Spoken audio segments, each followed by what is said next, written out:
Good day, viewers. We are Group 3, and today we will discuss the cry of revolution. Are you ready?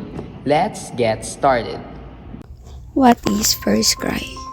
Cry. The term cry is translated from the Spanish El Grito de Rebelión or El Grito for short, which means cry for rebellion. First cry.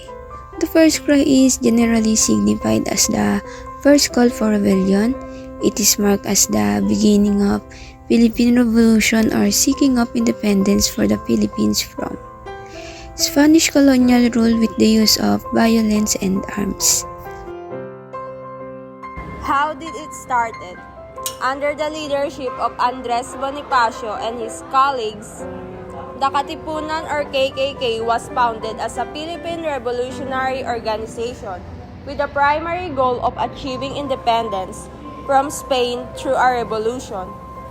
The Katipunan remained a secret organization until its discovery in 1896, which sparked the Philippine Revolution, an event now referred to as the First Cry. What are the significant events in the first cry? First, tearing up of community tax certificate or cedula. The tearing up of community tax certificates cedula's personnel symbolizes the termination of Katipunan's loyalty to Spanish regime. Second, patriotic shouts such as Viva la Independencia Pilipina. The shout for Viva la Independencia Pilipinas or Long Live Philippine Independence was to express the goal of their secret society. Let's discuss the additional information. The revolt later gained momentum and spread to 8 provinces: Cavite, Laguna, Tarlac, Batangas, Manila, Bulacan, Pampanga, and Nueva Ecija, represented by the 8 rays of the sun in the present of Filipino flag. When and where did it happen? It is surprising that there are various versions of the dates and locations of the first cry. This controversy remains unresolved in Philippine history, as different Filipinos have provided varying accounts of when and where it occurred. This controversial version of the cry of Pugad Lawin was validated by none other than Dr. Pio Valenzuela, who was an eyewitness to the event. In his initial account, he stated that the primary staging point of the cry was in Balintawak on Wednesday, August 26, 1896. Now that we've finished those questions, let's move on to the background of the authors and their accounts. We actually have 4 authors, namely Dr. Pio Valenzuela, General Santiago Virata Alvarez, General Guillermo Masangkay, and Gregorio de Jesus. Let's start by discussing Dr. Pio Valenzuela. Dr. Pio Valenzuela, a Filipino physician and revolutionary leader. Dr. Pio Valenzuela joined the Katipunan at the age of 23 and became one of its officials. He was also a close friend of Andres Bonifacio. In his accounts of the cry of Pugad Lawin, Valenzuela provided 2 versions. The first version placed the event of Wednesday, August 26, 1896.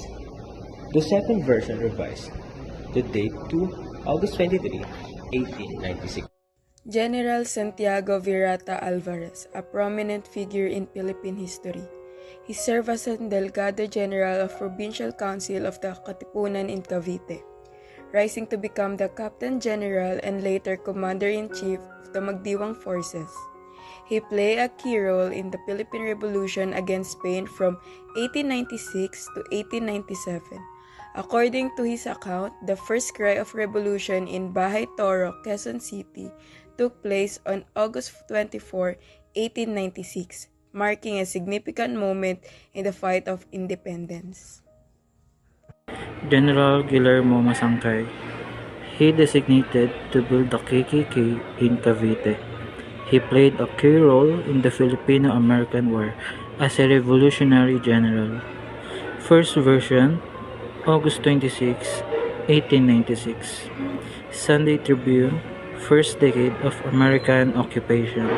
Second version, August 23, 1896, Bagong Buhay. Changed back on August 26, 1896 by his granddaughter, Soledad Bueremo. Fourth, we have Gregorio de Jesus, the Lakambini of Katipunan. She was the custodian of the document and the seal of the Katipunan. In her account, the first cry happened near Caloocan on August 25, 1896.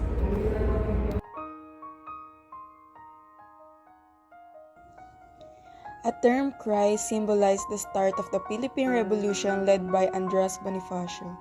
It marks the Filipino collective defense against Spanish rule.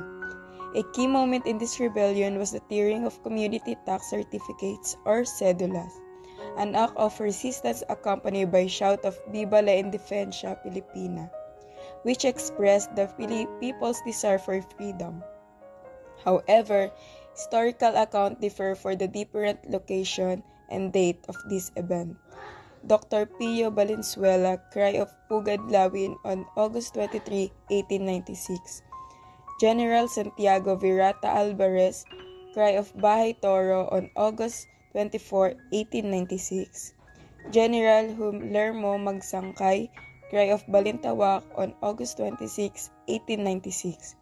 Gregoria de Jesus, First Cry on August 25, 1896.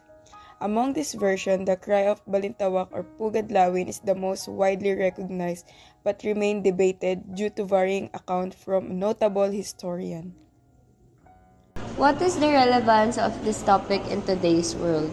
The controversy surrounding Balintawak's first cry provides us three major things.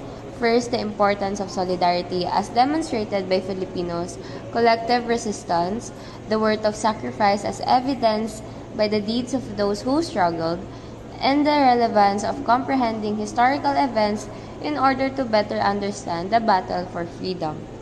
Leadership and change are the moral precepts of the revolution's first cry, which inspired Filipinos to take control of their own future and struggle for independence from slavery. It inspired them to oppose dictatorial governments and exercise their right to independence. That's all for this video. I hope you learned something about the Cry of Revolution. Thank you for watching.